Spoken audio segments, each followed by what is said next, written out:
This week at NASA. Space Shuttle Discovery awaits its departure from Edwards Air Force Base in California for its ferry flight back to Florida. The orbiter has been strapped to the back of one of the two shuttle carrier aircraft, or SCA, housed at the Dryden Flight Research Center for just such a journey. Since it has to work twice as hard as a regular 747, the modified SCA has been stripped of many creature comforts to reduce its weight to 300,000 pounds. Discovery tips the scales at about 160,000. To conclude its 2,500-mile cross-country trip, the 747 shuttle combo will land at the Kennedy Space Center, where Discovery began its 5.7 million-mile, 14-day round-trip journey to the International Space Station on August 28. All of our 7 instruments, as well as our spacecraft, as well as our ground system, is essentially performing flawlessly, so we are certainly ready to proceed on into the mission. New images from the 7 instruments aboard the Lunar Reconnaissance Orbiter, or LRO, were unveiled at the Goddard Space Flight Center. The news briefing also provided updates on the topography of the lunar South Pole. 140 measurements per second are being made of the elevation of the surface below the spacecraft. This is used in mapping eventually the total surface of the moon. This will be used to kind of be the framework for all the other observations because it will geolocate everything we have. LRO is serving as a scout for future expeditions to the moon.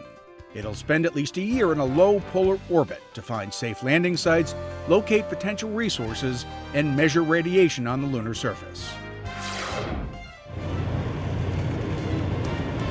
NASA's annual Desert Rats were conducted in Arizona. Desert Rats for Research and Technology Studies provide a testing venue for equipment and capabilities needed for future space exploration. This year, 2 crew members, an astronaut and a geologist, lived inside NASA's prototype Lunar Electric Rover for 2 weeks to simulate an off-world mission.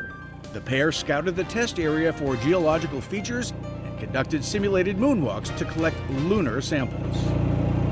Also among the items tested was Triathlete, or All-Terrain Hex-Legged Extraterrestrial Explorer, a multi-limbed vehicle designed to work the lunar surface, loading, transporting, and depositing payloads. Triathlete has been designed to carry a lunar habitat to which the lunar rover will dock. Competing in the Northrop Grumman Lunar Lander Challenge, the Armadillo Aerospace Corporation successfully flew this vehicle, Scorpius, twice on 3-minute, 60-meter flights. The completed Level 2 flight profile came at Caddo Mills Municipal Airport in Caddo Mills, Texas, September 12th. The Lunar Lander Challenge is run by the X Prize Foundation for NASA, with prize money provided by the agency's Centennial Challenges program. Teams have until October 31st to complete flight attempts and qualify for remaining LLC prizes. 2 other teams have scheduled Level 2 flight attempts before the deadline. The LLC is one of 6 current Centennial Challenges overseen by NASA's Innovative Partnership Program. The federal government's chief information officer was at the Ames Research Center to announce a new government cloud computing initiative. Vivek Kundra unveiled the new apps.gov platform, designed to increase efficiency and save money. What the Ames Research Center is doing, especially when you look at technology, it's delivering on the president's agenda of transforming the way government thinks and finding the innovative path in addressing some of the most difficult problems that we face, especially in these tough economic times. Cloud computing is a concept that enables government agencies to share each other's information technology services as needed over the internet. This cuts down on duplication of IT efforts throughout the government, reducing costs and speeding data sharing. Kundra and NASA Deputy Administrator Lori Garver toured the Nebula Server Center, home to Ames's pilot cloud computing platform.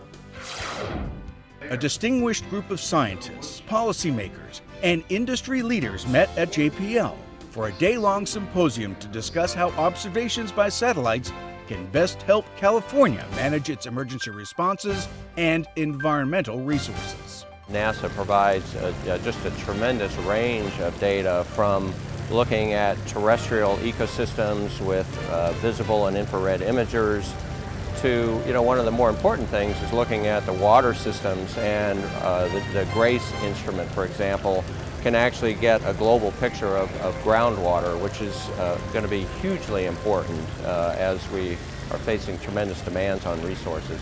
We have a lot of serious challenges ahead of us as a nation and as a world and as a state.